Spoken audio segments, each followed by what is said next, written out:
Mitch, what did you make of the weekend, mate? I know we probably want to look forward, but just your thoughts on how it all played out through your perspective. Yeah, I mean, I guess it's obviously, we lost, so it's disappointing about that. There's, like every week, there's learnings to come out, and there's on ways to improve, and there's definitely positives as well. So, we've looked at them the first couple of days of this week, and as we said, we'll probably move on. I know there are some things you probably want to keep in-house and in the inner sanctum, but what are some of the things I suppose you want to change going into this weekend against the Eagles?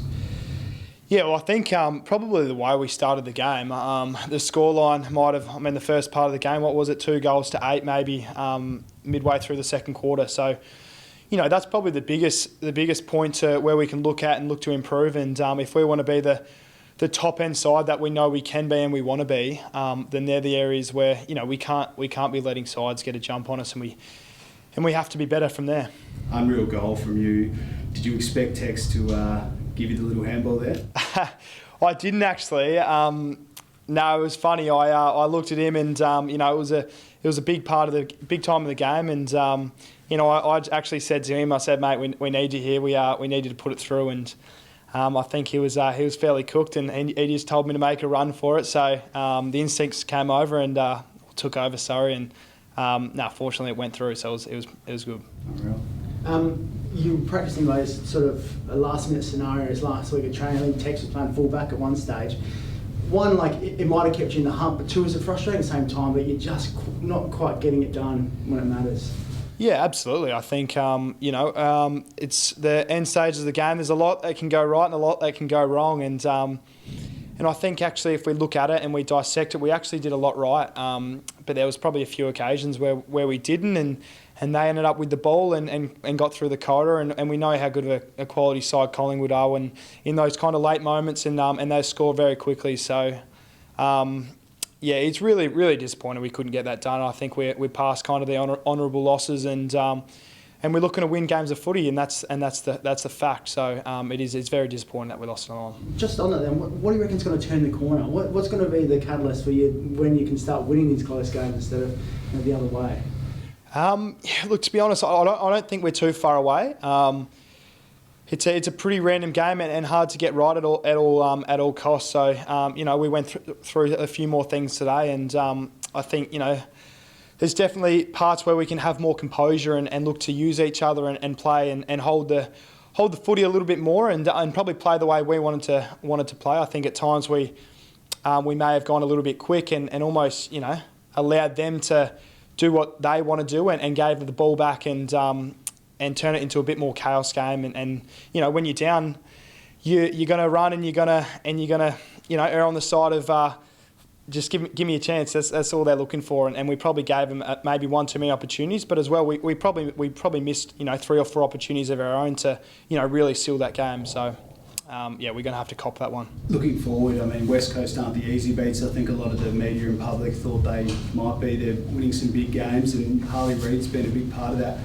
Is it weird doing so much homework on a bloke who's still a teenager and only played, I think, 11 games as such a critical part of what they do well?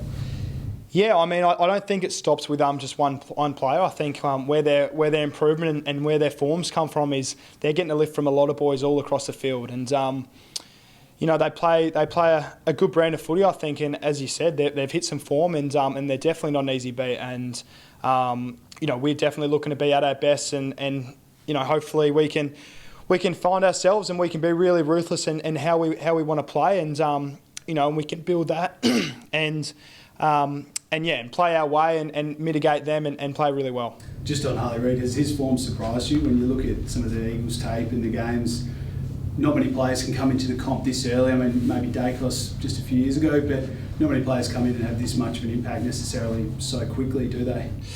I guess they don't generally. I look personally, and I've played 2 games for my first 3 years, so a little bit of a different trajectory there. So, no, he's obviously a quality player. We're gonna have to do our best, and it's no difference to any other team we come across. As each team have really quality players, and I don't think our focus will be to stop one player. I think all across the board we're going to have to be better, and be looking to, really play our way and be strong in the contests and, hopefully play a good team brand of footy and get the win. Just on that, I mean, yeah, you don't look to stop one player.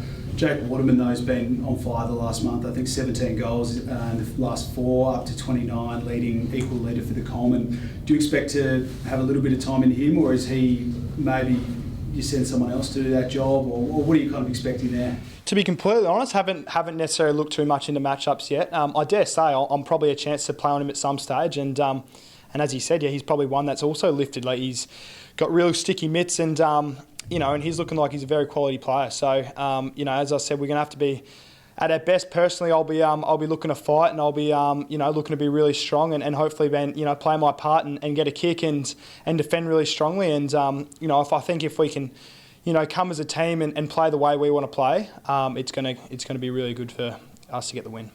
Who comes in for Isaac, do you think? Obviously, he's been ruled out now for a couple. Who's sort of looking like he'll come in? Yeah, to be honest, I'm not too sure. I think with the probably the position we're in, we've had some boys that have been playing some good quality footy.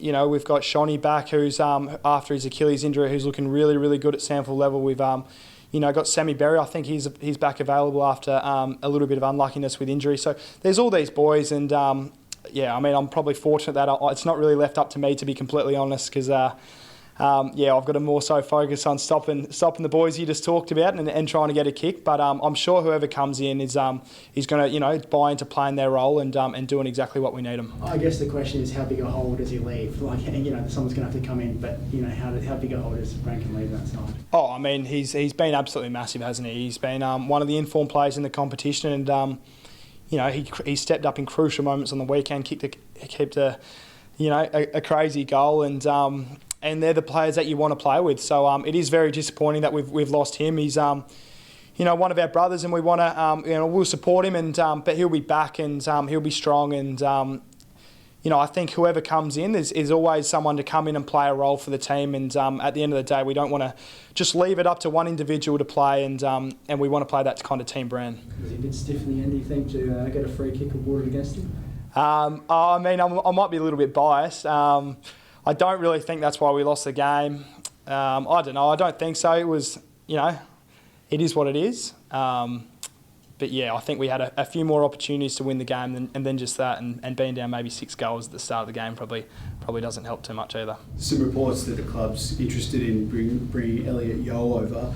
I know you probably can't comment on specific players and that kind of thing, but there's been some similar reports around rival players throughout this year. Do you like the fact that the club is seemingly in an aggressive kind of taking that aggressive perspective to recruit other players and bolster the list?